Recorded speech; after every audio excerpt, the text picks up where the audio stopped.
Bonjour et bienvenue sur votre émission dominicale Week Echo. Depuis le mardi 8 décembre dernier, le Bénin est doté de son budget gestion 2021. Établi à la somme de plus de 2452 milliards de francs CFA, il est équilibré en ressources et en charges. Il est principalement porté par le défi de renforcer la résilience de l'économie nationale et sa relance face aux chocs exogènes que sont la fermeture des frontières du Nigeria et la COVID-19. À en croire les services du ministère de l'Économie et des Finances, 47% de ce budget est consacré au renforcement du modèle social en cours de construction. Qu'est-ce qui explique donc le choix du social dans ce budget et à quoi s'attendre en 2021? Ce sera au menu du décryptage. Avec notre invité du dossier de la semaine, on s'intéresse au TEDx, cette initiative centrée sur le développement et qui permet de mettre en avant les idées les plus singulières et les plus originales à travers des partages d'expériences. Du B2B, en quelque sorte, pour apprendre et valoriser les talents. Ne zappez donc pas, c'est parti pour 52 minutes d'émission. On marque le premier arrêt, c'est le mini-journal avec Alessandra Diotan à la présentation.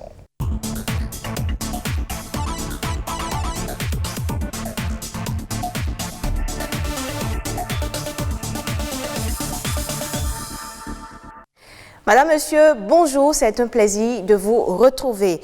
Le gouvernement ambitionne de faire du Bénin le premier producteur de cajou en Afrique de l'Ouest.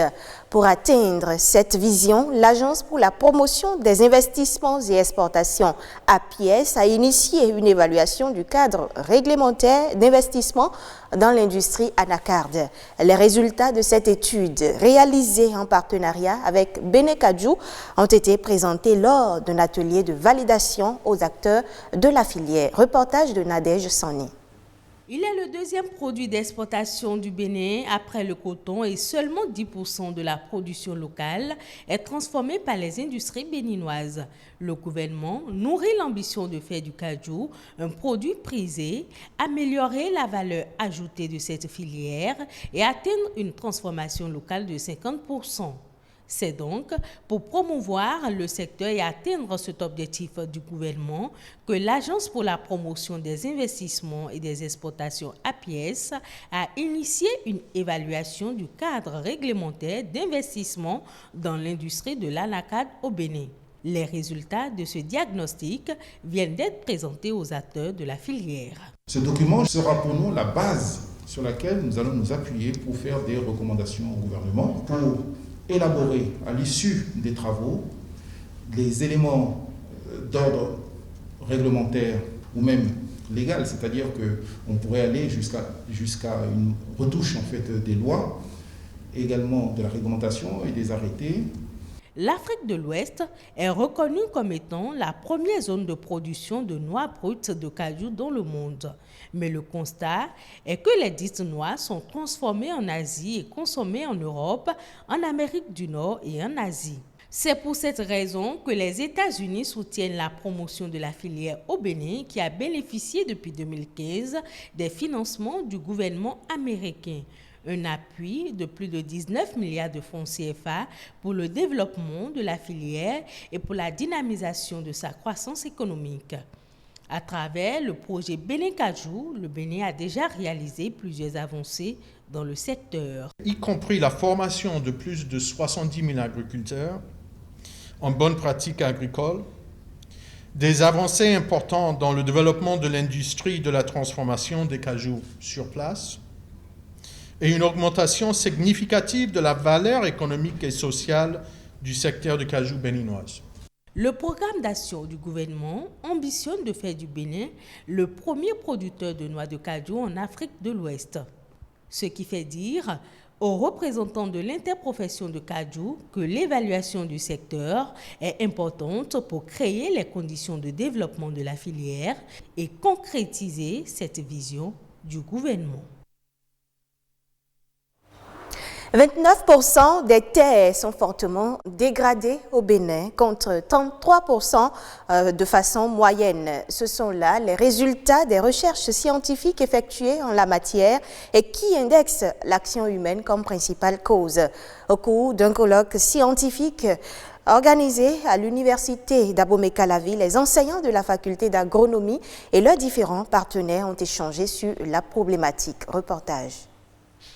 Le sol est le support de toute infrastructure. C'est un lieu de vie riche en espèces et en êtres vivants. Et c'est également le sol qui nourrit le monde. Comme ailleurs, les scientifiques béninois s'investissent dans la préservation du sol. Le maïs, le manioc et autres, le coton, toutes ces productions dépendent du sol. Ça dépend de la qualité du sol. Donc, sur cette base, la faculté des sciences agronomiques mène beaucoup de recherches liées au sol. Elle concerne d'abord la qualité microbiologique du sol, elle concerne la fertilité. Et sur cette base de cette caractérisation, nous sommes en mesure de fournir les informations sur l'étendue du territoire en matière de la qualité du sol et de ce que nous pouvons produire dans tous les types du sol au Bénin. Des connaissances qui méritent d'être vulgarisées. Et c'est la raison d'être du colloque scientifique sur la Journée internationale des sols. Occasion pour interpeller sur les différents degrés de responsabilité. Chacun de nous doit prendre conscience que parfois nous posons des actes qui accélèrent la dégradation du sol, comme jeter les sachets plastiques un peu partout dans les champs, et comme l'utilisation des pesticides sans tenir compte de la dose et de la période qu'il faut. Et au niveau collectif, nous devons essayer de nous informer, de nous sensibiliser. La maîtrise de l'écosystème sol par les acteurs est capitale. L'écosystème sol, c'est l'ensemble des composants du sol, comment ils interagissent entre eux. Tout acteur et surtout les agriculteurs doivent savoir la composition du sol, comment les éléments du sol s'interagissent. Et quand un élément manque, quelle est la technique qu'il faut appliquer pour l'apporter, pour que le sol continue de vivre et que le sol continue de nous donner la production pour notre sécurité alimentaire. À cette fin, quelques solutions sont recommandées, à savoir l'utilisation des résidus de récolte comme paillage, la réduction des doses d'engrais et de pesticides et l'interdiction des feux de brousse dans les champs. Intéressons-nous à présent à un autre volet en environnement. La lutte contre les sachets plastiques non biodégradables au Bénin demeure une préoccupation majeure, notamment pour les structures intervenant dans le domaine environnemental. Au marché de Glodjibé, les usagers ont été sensibilisés sur la question et les bonnes pratiques à adopter pour entretenir leur cadre de vie. Rodrigue Blondoumet et Ulvaeus Balogun. Chaque année, environ 5 000 milliards de sacs en plastique sont consommés dans le monde, soit presque 10 millions par minute.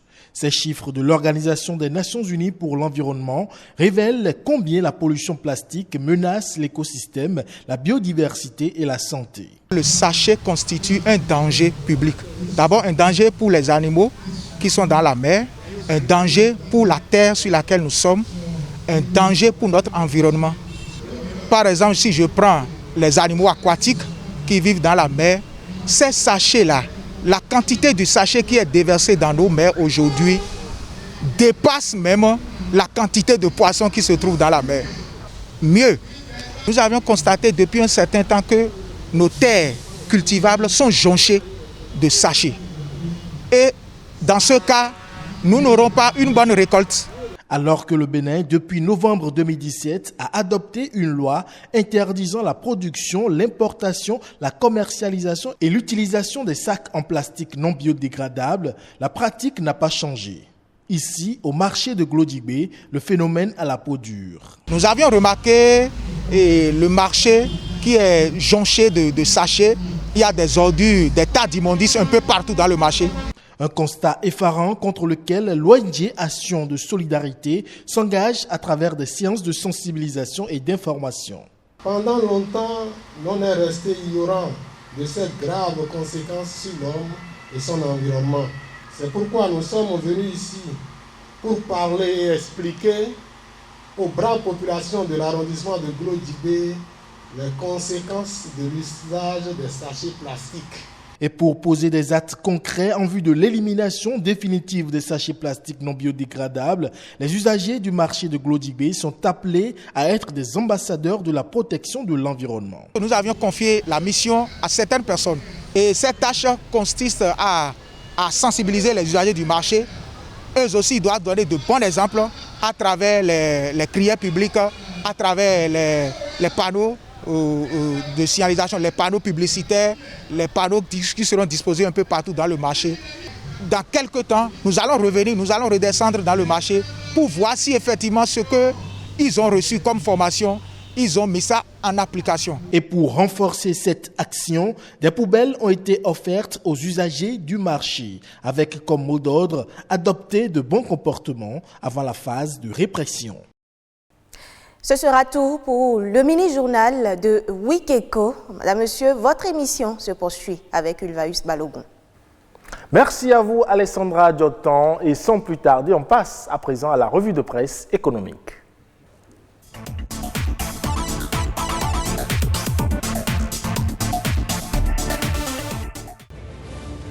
Ravi de vous retrouver pour cette nouvelle revue de presse. Loi de finances exercice 2021, les députés donnent leur quitus. C'est ce que titre à sa une Fraternité pour ce sujet qui a fait la une de plusieurs canards cette semaine. D'après le quotidien de Ménontin, il s'agit d'une loi qui s'équilibre en ressources et en charges à la somme de 2452,192 milliards de francs CFA avec un accroissement d'environ 286 milliards, soit 13,15% par rapport à la loi de finances rectificative exercice 2020. Progressant dans cette information, le Progrès mentionne dans ses colonnes que les mesures sociales du gouvernement occupent une place de choix dans ce budget général, des mesures au nombre desquelles il faut retenir les stratégies et mesures d'amélioration des conditions de vie des populations en général et d'assistance aux couches les plus vulnérables en particulier. À l'événement précis d'apporter plus de précision à cette information en mentionnant que ce budget est doublement porté par le double défi de renforcer la résilience de l'économie nationale et sa relance face aux chocs exogènes, ainsi que la consolidation budgétaire et le renforcement du modèle social en cours de construction. Le journal va plus loin, informant qu'avec ce budget, un taux de croissance du PIB à hauteur de 6% est attendu. Et si 2021 a déjà un nouveau budget de fonctionnement de l'État, il a également de nouveaux horaires de travail pour les agents du service public. C'est une des décisions issues de l'hebdomadaire Conseil des ministres à la nation de le faire savoir en affichant à sa une administration publique béninoise de nouveaux horaires de travail. D'après le quotidien du service public, à compter du 1er janvier 2021, l'administration publique béninoise fonctionnera le matin de 8h à 12h30 et l'après-midi de 14h à 17h30 avec une pause allant de 12h30 à 14h. La nation mentionne que ces nouveaux horaires ont été retenus dans le but de garantir la qualité du service public autant que la vie familiale et l'épanouissement des agents de l'État.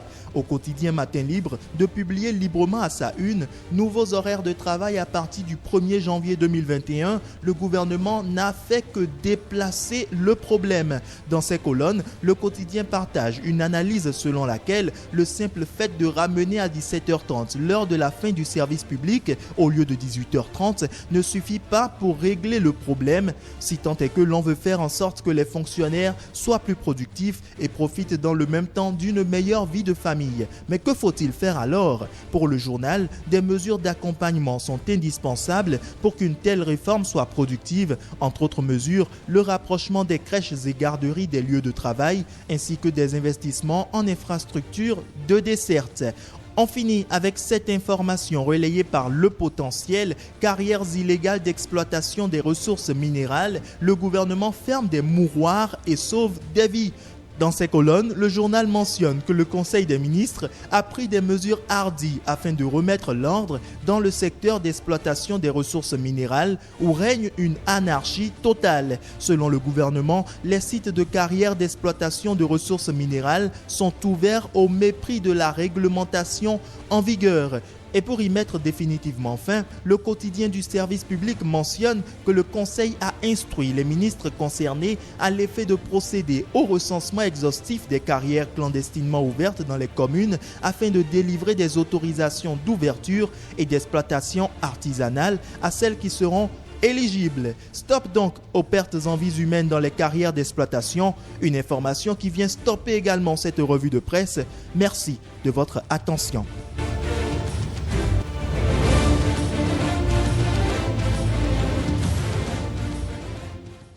Merci à vous, Rodrigue Babagbeto. Et sans plus tarder, on installe le plateau du décryptage. On parle du budget de gestion 2021.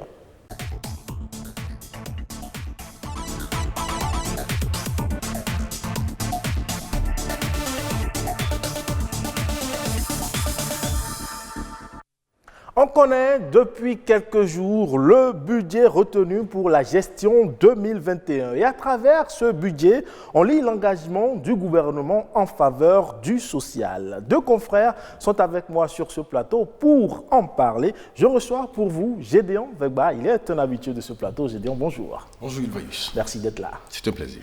Et à côté de Gédéon, je reçois Moutiou Adjibi Nourou. Bonjour. Bonjour Ilvaïus. C'est votre première fois sur ce plateau. Tout à fait. Merci d'être avec nous. Alors, on va démarrer par vous, Moutiou. Le budget 2021, vous l'avez certainement constaté, a connu un accroissement, je crois, de plus de 13%, passant de 2167 milliards à 2167 milliards à 2452 milliards de francs CFA. Et cela dans un contexte de Covid-19. Avez-vous l'impression que ce soit la preuve que l'économie béninoise soit résiliente?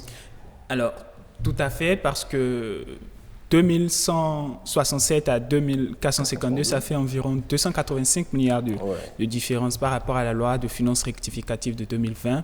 C'est la preuve que le gouvernement béninois a voulu en fait utiliser l'année 2021 pour se sortir de la crise de Covid-19. Parce qu'en réalité, cette crise a beaucoup ébranlé les économies africaines, en particulier l'économie béninoise, même si on sera l'un des rares pays africains à maintenir une croissance positive. Ce nouveau budget démontre l'intention du gouvernement de repartir sur de nouvelles bases, les bases qui ont été entre griffes mises entre parenthèses par la Covid-19 et donc de redonner un boost à l'économie en 2021. Alors on va décortiquer tout ça. Mais en attendant, Gédéon, le gouvernement table sur une croissance de près de 6%. C'est vrai qu'on a chuté légèrement, mais sur une croissance de 6%. Face au choc de fermeture des frontières nigérianes, la Covid-19, votre regard? Vous l'avez si bien souligné dans votre intervention, dans votre première intervention, l'économie béninoise a été résiliente par rapport à la Covid-19 et par rapport à beaucoup de chocs exogènes. Donc on peut dire que ce n'est pas une prétention, que c'est une ambition et que cette ambition pourrait être réalisée si tous les leviers de croissance arrivent à répondre comme cela se doit. Mais ceci dit, avant de continuer, je voudrais me prononcer sur ce budget de 2500 milliards environ. C'est un budget ambitieux et c'est vrai que c'est une prévision quand on parle de budget. Ça ne veut pas dire forcément que c'est réalisable à 100%, mais c'est une prévision et c'est l'ambition qui est là. Il faut saluer ça. Nous ne sommes pas les seuls à être si ambitieux. Dans la sous-région, on est même parmi les derniers, on va dire, parce que la Côte d'Ivoire a 8 000 milliards de francs CFA, le Sénégal a plus de 6 000 milliards, et puis d'autres pays aussi qui sont en avance par rapport à nous. Donc c'est un budget, moi je peux dire, dans l'espace UEMOA, c'est un budget modeste, mais c'est ambitieux. Il faut saluer cette ambition du gouvernement qui voit grand pour le pays et qui ne cesse de mettre les moyens pour aller à l'atteinte de ces Alors objectifs. justement, l'ambition, elle est grande et on a pu constater qu'à travers ce budget, l'accent est beaucoup plus mis sur le social. Près de 47% de ce budget est consacré au social. Était-il indispensable de penser au social ? Absolument, absolument, parce que vous l'avez dit et mon confrère en face l'a dit aussi, la crise du coronavirus a impacté tous les secteurs pratiquement et les plus touchés, ce sont les secteurs comment je vais dire, faibles. Donc il faut soutenir les faibles. Et ce qui est fait, c'est pour permettre aux gens qui ont été vraiment frappés par cette crise de renaître le sang. Mais 47%, c'est quand même beaucoup, hein? dans un budget? Bon, c'est près de la moitié. Ça dépend de comment on se positionne pour dire que c'est beaucoup. Sinon, à mon avis, le social, c'est important. Puisque le social aussi participe au développement économique. Donc, le gouvernement n'a pas mal fait de donner une priorité au social dans ce budget. C'est vrai que nous sommes dans le dernier budget du gouvernement Talon. Donc, il faut comprendre. Il faut lire aussi entre les lignes. Alors, non, on ne va pas lire entre les lignes ici. Alors, Boutiou, le gouvernement a décidé donc de poursuivre en 2021 la politique de baisse des impôts, par exemple, pour les entreprises, pour les ménages. C'est une mesure importante, vu le contexte mondial que nous traversons. Alors, certains pourraient se dire qu'en fait, il fallait mettre plutôt l'accent sur augmenter les impôts pour pouvoir faire des rentrées fiscales et tout ça. Mais il faut noter que depuis 2016, l'année de l'élection du président Talon, le gouvernement a mis l'accent sur ce qu'on va appeler l'amélioration du climat des affaires. Et ça passe par, une certaines dispositions fiscales à l'avantage des entreprises, à l'avantage des ménages pour faciliter la consommation. Il y a récemment un article de la CNUSED qui disait que le Bénin est avec l'Estonie en matière de création d'entreprises mondiales.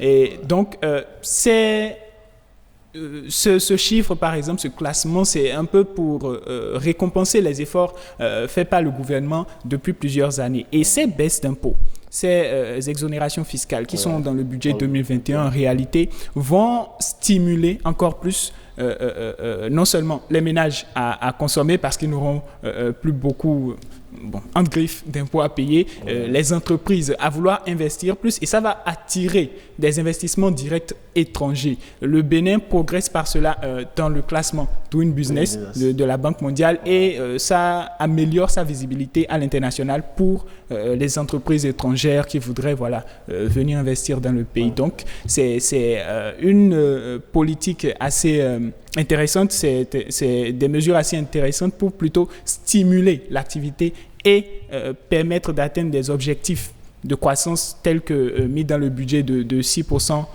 cette année. Est-ce que, je ne sais pas, depuis tous les budgets qu'on a eus jusqu'à présent, le social n'était pas vraiment mis en exergue? Mettre le social en exergue aujourd'hui, est-ce que ce n'est pas peut-être la Covid, c'était juste une façon de soutenir Est-ce que derrière, c'est réellement la volonté d'impacter les Béninois? Bon, le social, on va dire qu'au début, le social n'était pas en griffe la priorité. C'était une priorité, mais ce n'était pas la priorité des priorités. Tout à fait. Donc, mais à partir récemment, je crois en 2019, l'accent avait déjà été un peu mis sur le social, 2019 ou 2020, si je me souviens bien. L'accent avait déjà été un peu mis sur le social, et ça a été accentué cette année, en 2021, par la Covid.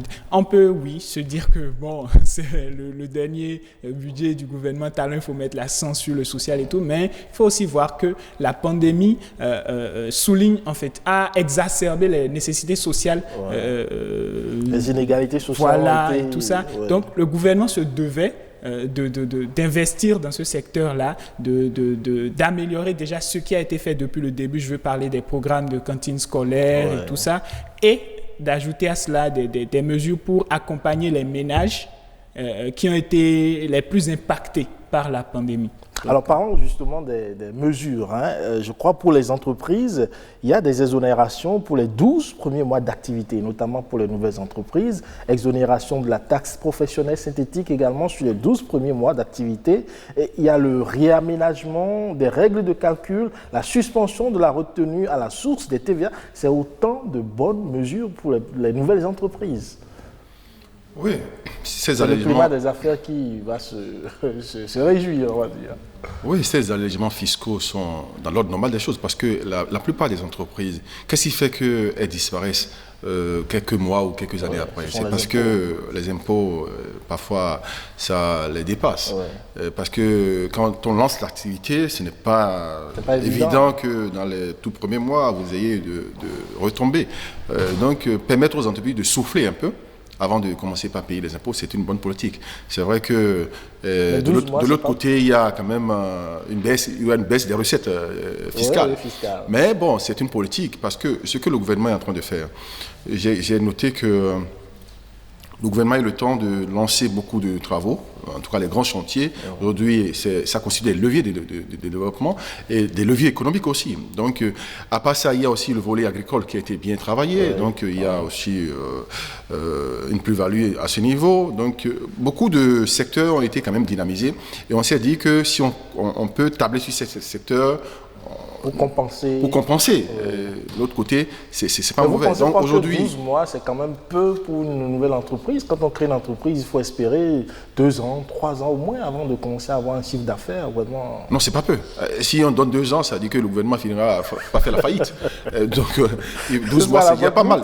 Il y a pas mal pour un début parce que ça leur permet de souffler un peu avant de commencer à payer les impôts. Et c'est une démarche que moi je salue parce que les entreprises aujourd'hui, la plupart n'arrivent pas à supporter ces charges fiscales. Donc si on leur donne cette opportunité de payer en différé, un an après, c'est pas mauvais. Maintenant, l'autre chose, c'est de les accompagner, parce que ce n'est pas seulement les exonérer de taxes fiscales qui est la panacée, je veux dire. Il faut les accompagner pour que le secteur dans lequel ils interviennent puisse quand même être un secteur dynamique et je dirais compétitif. Et que chacun puisse tirer son épingle du jeu. Si je n'arrive pas à tirer mon épingle du jeu, je ne peux rien payer. Donc il faut que tout le monde puisse trouver son compte et que les choses se fassent vraiment dans une certaine clarté, transparence. Alors, Boutiou, votre regard sur ces exonérations faites aux entreprises? Alors, je suis d'avis avec Gédéon. C'est à saluer parce que, oui, une économie ne peut pas se développer sans les entreprises. Et lorsque les entreprises sont étouffées par un système fiscal trop, on va dire, trop rigide, c'est pas bon pour l'économie. Et en fait, il faut lier ces mesures aussi à l'objectif de croissance du gouvernement. La croissance ne va pas venir des rentrées fiscales, en fait. Elle va venir des activités des entreprises et de tout le monde. Donc, si les entreprises ne se sentent pas à l'aise lorsqu'elles essaient de mener leurs activités, encore plus dans le contexte de la COVID-19, elles vont tout simplement mettre la clé sous le paillasson et tout ça. Donc, il faut déjà lier ça, ces mesures d'exonération-là aux prévisions de croissance. Ensuite, il y a aussi le fait que lorsque, et c'est généralement le cas dans l'UEMOA ou dans la CEDEAO ou même en Afrique, lorsque les gouvernements ne font pas assez de rentrées fiscales, il y a toujours l'option des emprunts. Des emprunts. Le Bénin est l'un des pays qui a su le mieux gérer sa dette ces dernières années. Je crois qu'elle s'est stabilisée autour de 41,6% du PIB par là. Et donc, c'est déjà un plus pour nous. On peut se permettre en griffe de faire certaines sorties que d'autres pays ne pourraient pas, par exemple. Donc, ça nous offre déjà une certaine marge de manœuvre. Maintenant, ça ne veut pas dire que le gouvernement ira emprunter tous azimuts partout. Non, déjà, il y a les petites sorties qui se font sur le marché de l'UEMOA. Donc, ça va permettre au gouvernement de faire entrer de l'argent. Et il y a aussi la possibilité de réaliser des eurobonds. Le Bénin l'a fait en 2018-19, je ne sais plus trop. 2018, voilà, des eurobonds. Et donc, il y a toutes ces options-là qui permettront déjà au gouvernement de pouvoir parfois compenser les petites pertes en griffe s'il n'y a pas assez de ressources fiscales. Alors, parlant des mesures sociales, il y a le renforcement de la protection sociale, notamment au niveau de l'éducation, les cantines scolaires, l'eau potable de plus en plus, parce qu'il y a plusieurs localités aujourd'hui qui auront l'eau potable, l'opérationnalisation du projet Arche également. On peut dire qu'avec ce budget, le capital humain est au centre même de ce budget-là. Absolument, absolument. Vous l'avez si bien souligné. Je pense que c'est visible tout ce qui se fait. Et je peux saluer cette méthode. C'est-à-dire qu'il y a une méthode dans la démarche gouvernementale, même si, bon, tout n'est pas rose, mais il y a la méthode. Et ça, c'est à saluer. On voit que chaque secteur est traité avec une attention plus aiguë et on touche les priorités dans ce secteur, ce qui n'est pas mauvais. Donc, je pense que les volets que vous avez soulignés sont des volets très importants pour permettre le développement humain et toucher un peu le social, parce qu'on a déploré sous ce régime l'absence du social.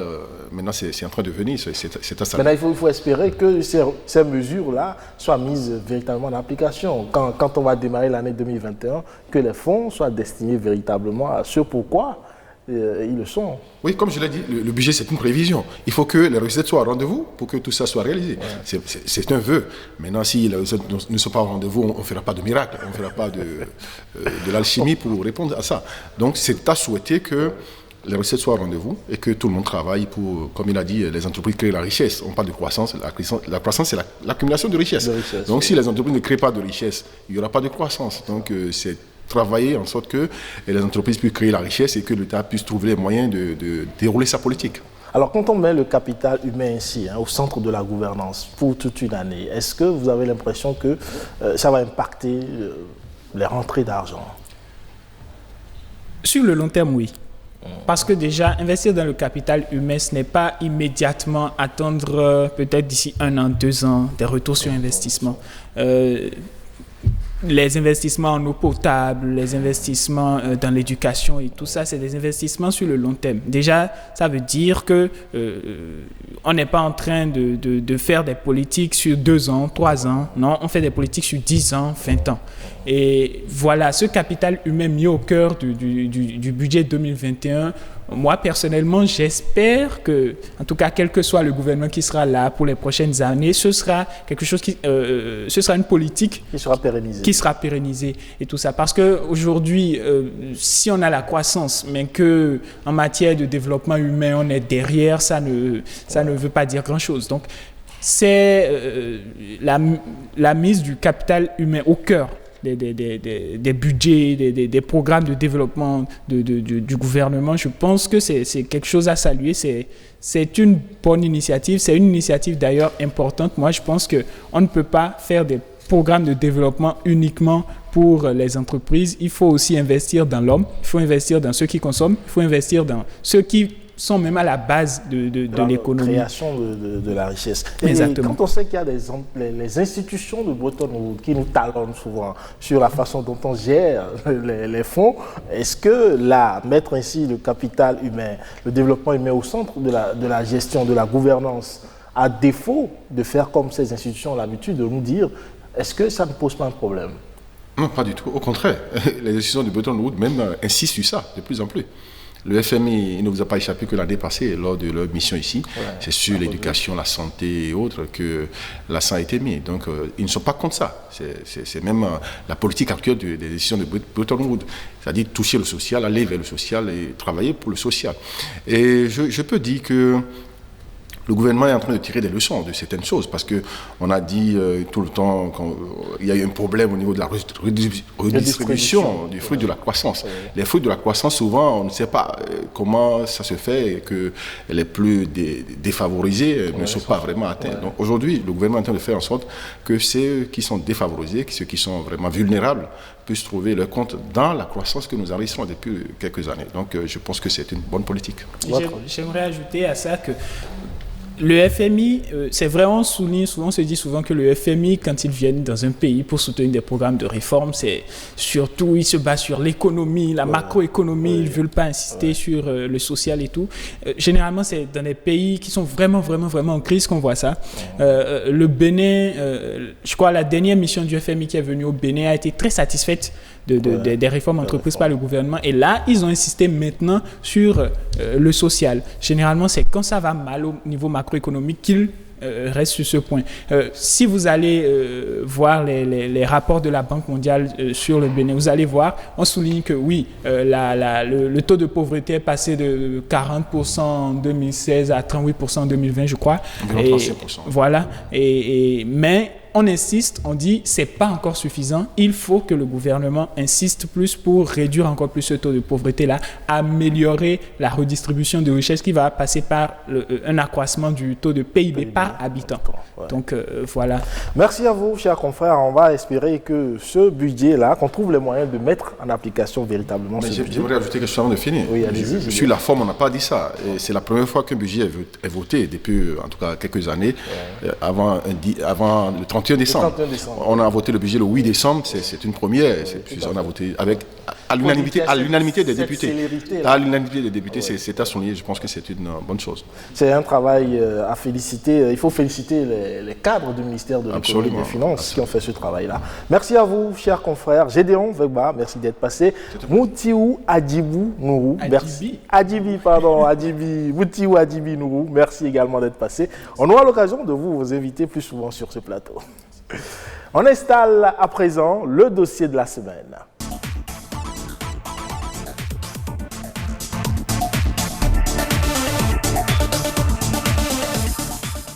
On parle à présent de cette plateforme d'échange au service du développement et qui se veut un rassemblement unique qui permet de libérer de nouvelles idées, d'inspirer et d'informer. L'ambition ici est de favoriser l'apprentissage et de susciter le dépassement de soi. Mais avant de recevoir notre invité pour mieux comprendre de quoi il est question, suivons cet élément sur la 4e édition des TEDx tenue à Cotonou. Aujourd'hui comme hier, les femmes contribuent au développement de la société béninoise. Elles représentent plus de 60% de la population active, notamment en milieu rural. Et pourtant, elles sont aussi les plus touchées par la pauvreté. La femme fait partie du pourcentage le plus affecté en matière de pauvreté. Si on en croit les statistiques du Programme des Nations Unies pour le développement, c'est 47 millions de femmes supplémentaires qui tomberont dans l'extrême pauvreté suite à la crise que nous traversons actuellement. Les femmes béninoises veulent que leur capacité de créer de la richesse et de l'emploi soit reconnue et encouragée. C'est pourquoi cette enseignante à l'université de Parakou attire ici l'attention de tous sur l'importance de repenser les politiques de l'autonomisation des femmes. L'objectif, c'est d'avoir une meilleure allocation des ressources, d'aider toujours les femmes, de renforcer leurs capacités, de les autonomiser. Il y a déjà des actions en cours, mais ces actions ne sont pas toutes percutantes. Il faut s'arrêter à un moment donné et voir ce qu'on y a gagné, quelles sont les corrections à apporter et réorienter les actions. Réorienter les actions pour l'autonomisation des femmes, oui, mais aussi celles du secteur du cinéma. C'est le souhait de Seydou Tossou, ce jeune acteur béninois qui a fait ses preuves à Hollywood dans le film intitulé « Et si on s'en sortait ». 12 balles, vous avez combien sur vous? Les mecs qui partent en week-end avec 25 balles dans la poche, c'est quoi le délire? Ce film est pour Seydou Tossou la porte d'entrée dans la grande sphère du 7e art. Le jeune béninois commence par rêver grand pour son pays.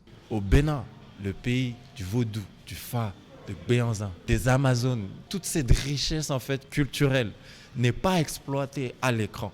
On a assez d'histoires au Bénin pour faire des films pendant 1000 ans. À Hollywood, par exemple, c'est pas la même chose. Ils sont obligés de faire de la fiction, ils sont obligés d'aller prendre du contenu ailleurs. Nous, le contenu, on l'a. Le cinéma béninois a du potentiel, certes, mais il faut d'abord former les acteurs. Ça passe par le métier du scénariste, au réalisateur, au chef opérateur, à l'ingénieur son, aux acteurs, aux stylistes, aux costumiers, etc. Malheureusement, si ces formations n'existent pas, comment les gens peuvent apprendre justement? Ils doivent apprendre par eux-mêmes. Et ça cause en fait de l'à peu près. Pour éviter cela, TEDx Cotonou se positionne comme l'événement qui aura permis à ses orateurs de partager avec le public leur parcours et leurs expériences. Chaque talk qui est conçu à travers un événement TEDx va promouvoir une idée donnée pour un objectif donné. TEDx Cotonou a pour finalité d'éveiller les esprits et d'aider chaque participant à passer à l'action dans son métier. Et voilà qui plante si bien le décor de cette rubrique sur laquelle nous recevons justement Prince Yanel Bokogono. Il est le promoteur de la conférence TEDx dont nous venons de suivre le compte rendu. Bonjour. Bonjour monsieur le journaliste, merci pour l'invitation. Merci à vous d'être avec nous. Et pour mieux comprendre de quoi il s'agit, Rodrigue Babagbeto est avec moi sur ce plateau. Rodrigue. Oui, Baïs Balogun, nous sommes encore là aujourd'hui, ravis d'être avec vous, chers téléspectateurs. Se construire un avenir meilleur ne saurait être une cause freinée par la crise liée à la pandémie du coronavirus. Et plusieurs événements se tiennent donc et dans le but de faire rayonner le Bénin au travers essentiellement de la jeunesse. Et l'un de ces événements est justement le TEDx. Prince Yanel Gounou, vous en êtes le promoteur. Alors dites-nous déjà, on entend TEDx, mais que faut-il y comprendre? Merci, monsieur le journaliste. Alors, TED, c'est d'abord trois choses. C'est une institution, c'est une initiative et c'est également un média. Alors, TED, c'est un concept qui peut être présenté sur trois différents points. Le premier point, c'est que c'est une initiative de développement qui fait la promotion d'idées valant la peine d'être partagées dans les domaines comme par exemple l'art, la culture, l'éducation, la science, les affaires, la gouvernance. C'est aussi un concept né en 1984 aux États-Unis, au cours duquel des scientifiques, des réformateurs, des personnes singulières viennent partager avec un public stratégiquement choisi sur des sujets comme l'éducation, les affaires, la technologie, la créativité. Enfin, TED, c'est aussi une initiative qui se veut être un très bon catalyseur pour la promotion et l'atteinte des objectifs du développement durable, des 17 objectifs du développement durable ODD. Alors, vous embrassez apparemment plusieurs aspects, mais d'où est partie l'idée d'organiser une telle conférence? Très bien, merci monsieur le journaliste pour la question. Alors, c'est parti de deux choses. La première chose, c'est que je me suis dit, il y a une absence, un manque de contenu numérique disponible sur le Bénin, sur Internet. Et donc, Internet représente 80% de l'Internet est en anglais. Et donc, du coup, je me suis dit, bon, il faut alors trouver une initiative qui puisse mettre le Bénin en avant. Et en 2016, quand le gouvernement, le nouveau gouvernement s'est installé avec son idéal de révélation du Bénin, je me suis dit, bien, c'est très intéressant, c'est l'occasion idéale de révéler le Bénin à travers une initiative pour mettre le Bénin en avant. Pourquoi? Parce qu'on a toujours entendu des Nigérians, des Sénégalais au plan international, mais on n'entend jamais des initiatives béninoises qui sont exportées à l'international. La deuxième chose, c'est que je suis un amoureux du concept des conférences TED depuis plusieurs années. Bien sûr, parce que les conférences TED, ce n'est pas qu'au Bénin, il faut le dire, elles existent dans plusieurs pays. Voilà. Et oui, effectivement, donc étant amoureux du concept, je me suis dit, bon, tiens, il faut tout faire pour amener ce concept au Bénin, parce qu'il en existe déjà à Abidjan, il en existe déjà en France, il en existe déjà en Afrique du Sud, au Nigeria, un peu partout dans le monde. C'est normal de penser au Bénin.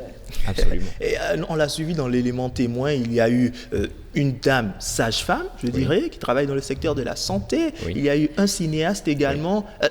Quels sont les critères sur lesquels vous vous basez pour choisir les orateurs? Alors, premièrement, il faudrait déjà dire qu'à chaque conférence TEDx qu'on organise, nous mettons en avant la diversité. Donc, nous essayons quand même de prendre des thématiques qui sont pas trop proches les unes des autres, mais on crée un très bon feeling, un très bon fil conducteur en toutes ces thématiques. Alors, les critères de sélection des orateurs. Nous travaillons avec des partenaires locaux afin de pouvoir identifier des personnes singulières, des personnes originales, des personnes qui ont un vécu, une histoire atypique à partager avec le public béninois et également le public international.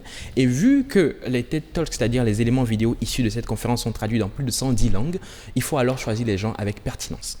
C'est ça. Et cette année, lors de l'édition passée, il y avait effectivement une sage-femme, il y avait Madame Akweku Arlette qui a parlé en fait de la pratique de la sage-femme, notamment en période de Covid-19.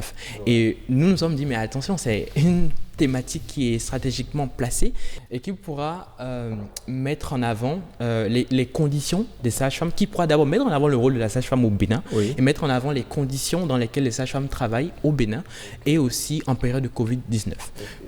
Alors ça veut dire que vous avez adapté un peu l'organisation de cet événement à la période, à la pandémie.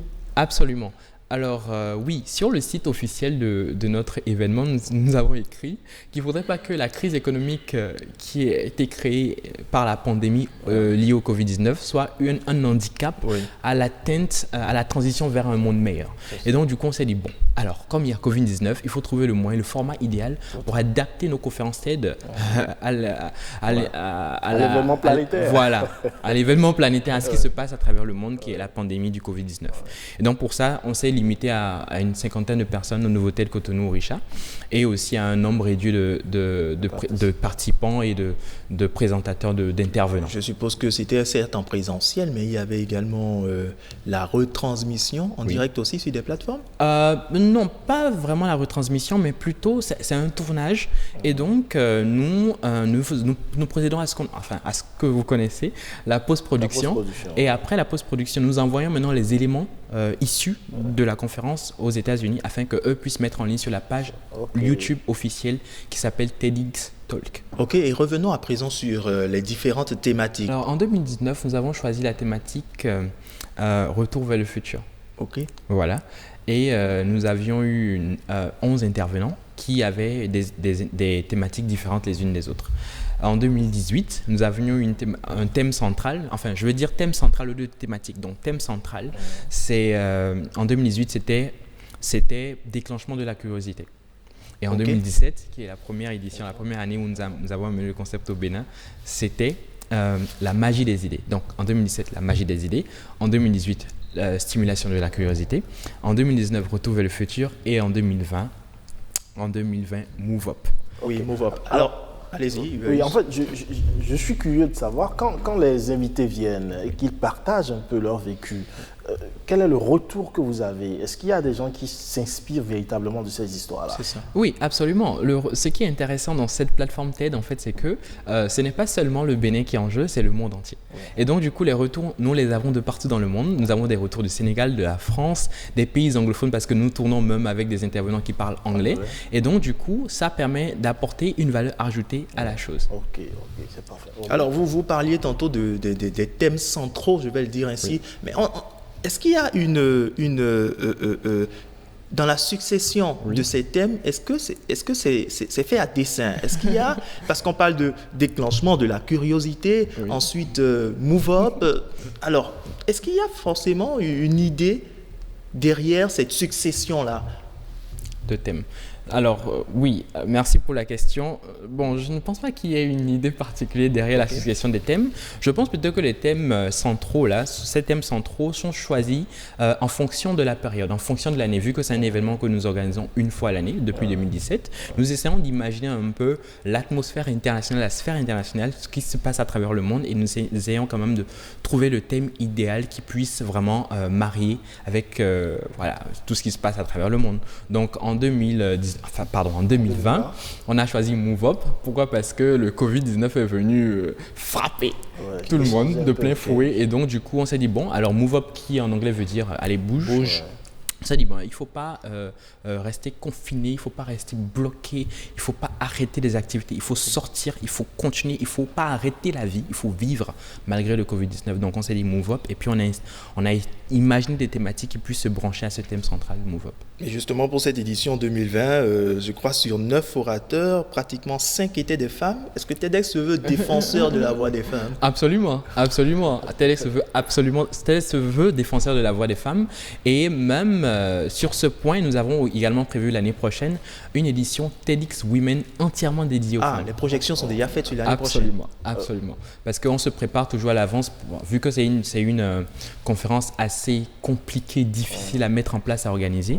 Nous prévoyons tout depuis le départ, c'est-à-dire en décembre 2019, on essaie de boucler tout ce qui est comme dossier. On imagine les thématiques, les thèmes centraux et tout. Et nous travaillons avec les partenaires pour identifier les intervenants qui vont prendre la parole pour les éditions qui vont suivre. Mais déjà, quel bilan fait-on depuis la première édition de TEDx à ce jour? Quel bilan fait-on? Est-ce que à chaque édition, vous constatez un nombre accru de participants, ou comment est-ce que vous arrivez à constater l'impact de ces conférences-là sur les populations? Déjà, on va parler essentiellement du Bénin. D'accord. Merci, monsieur le journaliste, pour la question. Alors, effectivement, en 2017, par exemple, nous avions, quand on a lancé ce projet-là en 2017, on avait plus de 900 demandes de participation. Et on s'est dit, mais ça, c'est intéressant. Les gens ont trouvé ça intéressant. Et on avait juste retenu 100 participants et 21 speakers. C'était trop. C'était vraiment trop. Donc, du coup, on s'est dit, bon, c'est intéressant parce que les gens ont montré, les gens sont sortis, ils ont montré un certain engouement à la chose. Alors, en 2018, nous avons choisi délibérément d'inviter moins de personnes parce que, à cause de la foule, on avait 50 personnes et 11 intervenants. En 2019, on avait 100 personnes et une dizaine d'intervenants. Alors en 2020, à cause du Covid, bien évidemment, 50 personnes et puis 9 intervenants. Alors, des retours positifs. Nous avons, juste après l'événement, nous envoyons une sorte de survey, une sorte de questionnaire aux participants afin qu'ils puissent noter l'événement et qu'ils puissent dire ce qu'ils ont aimé, ce qu'ils n'ont pas aimé. Donc depuis 2017 à 2019, je pense que nous avons, sur 100, nous avons approximativement 95% des personnes qui ont aimé. Et je pense que les 5%, bon, s'il y a 95% de personnes qui ont aimé, c'est que c'est à promouvoir, c'est à encourager, c'est à continuer. Alors ce qui est intéressant, c'est que dans l'élément témoin qu'on a suivi tout à l'heure, il y avait le cinéaste béninois qui vit aux États-Unis. Comment est-ce que cette connexion a été faite entre lui et vous? Alors, lors de l'identification des intervenants, nous nous sommes dit, il faut trouver... on avait des intervenants qui étaient assez pro, c'est-à-dire quoi, la pratique de la sage-femme en temps de Covid-19, la réduction de la pauvreté, c'est vraiment pro-professionnel. Donc, il fallait trouver aussi des intervenants qui puissent décontracter l'atmosphère, qui puissent détendre le public et qui puissent avoir une autre perspective différente des autres présentateurs. Tout à fait. Donc, c'est pour ça que nous sommes partis sur M. Sédou Tossou, que nous avons contacté nous-mêmes. Et bien sûr, il connaissait l'initiative TED et il s'est dit, mais ça c'est très intéressant. TEDx au Bénin, c'est une occasion à ne pas rater. Alors, vu qu'il est également acteur, il est dans le monde du cinéma, la meilleure chose dont il pouvait parler, c'est comment offrir un meilleur avenir au cinéma africain, notamment béninois. Et ce qui est intéressant aussi, c'est qu'il a dit des choses que le Bénin a tellement de potentialité aujourd'hui qu'il faut valoriser. Alors, je me questionne un peu. Est-ce qu'à ce rendez-vous-là, il y a également des gens qui ont envie d'apprendre? Parce que quand je viens et que je l'écoute et qu'il dit qu'il y a des secteurs porteurs aujourd'hui sur lesquels il faut travailler, la responsabilité revient à qui? À vous de porter ce message plus loin ou à ceux qui viennent suivre ces événements-là? Merci, monsieur le journaliste, pour la question. Alors, la responsabilité revient à nous, les promoteurs de l'événement, et également à ceux qui viennent assister aux événements. Alors, ceux qui viennent assister, nous les invitons. Ils sont stratégiquement choisis et sont invités à dessein. Donc, du coup, on pourrait par exemple inviter le président de la République à venir être dans la salle pour assister au TED Talk, ce que nous avons essayé plusieurs fois, mais malheureusement, on n'a pas eu. Non, espérons que ça vienne. Espérons que ça vienne plus tard. Et ces personnes-là viennent écouter et viennent prendre contact avec ces intervenants qui ont présenté sur une thématique donnée, si ça les intéresse. Lorsqu'on suit par exemple ce qu'a dit le cinéaste... l'acteur du cinéma. L'acteur, merci. L'acteur de cinéma, merci Ulvaïus Balogun. Alors, il a dit des choses plutôt intéressantes, mais au-delà de TEDx par exemple, est-ce qu'il ne faut pas penser à se servir de ces conseils que donnent les différents intervenants pour apporter, je dirais, une plus-value, un plus également au sein de la population. Parce que là, ça va être des phrases qui seront sorties, mais dans le faire en fait. Comment est-ce que vous y pensez? Oui, absolument. On a eu beaucoup de critiques qui disent en fait que nous venons parler, il n'y a pas d'action et tout. Mais les gens oublient en fait que la parole en fait a un puissant pouvoir, le pouvoir de faire changer les choses. Alors l'intention en fait, c'est que ces personnes-là qui viennent partager puissent toucher le cœur et la psychologie des personnes qui écoutent afin que des actions puissent naître.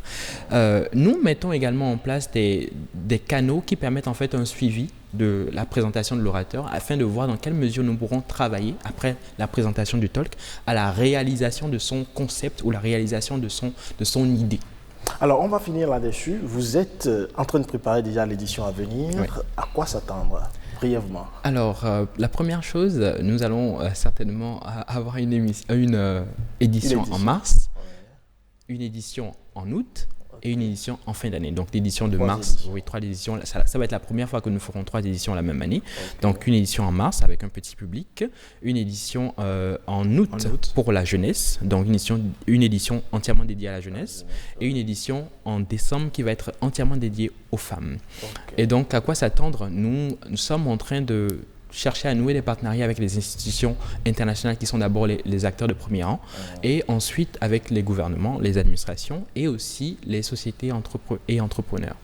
Merci à vous, Prince Yannel Bokogounou. Merci, Rodrigue. C'est un plaisir pour avoir conduit cet entretien. On espère que l'édition prochaine, vous aurez encore plus de partenaires. Nous, on est là, en tout cas, pour vous aider à atteindre vos objectifs. Absolument. Merci. Ce sera donc tout pour Week Echo de ce dimanche que je vous remercie d'avoir pris la peine de suivre. Merci pour votre aimable attention. Donc, édition, ou plutôt émission que vous pouvez retrouver sur le site de l'ORTB, www.ortb.bj.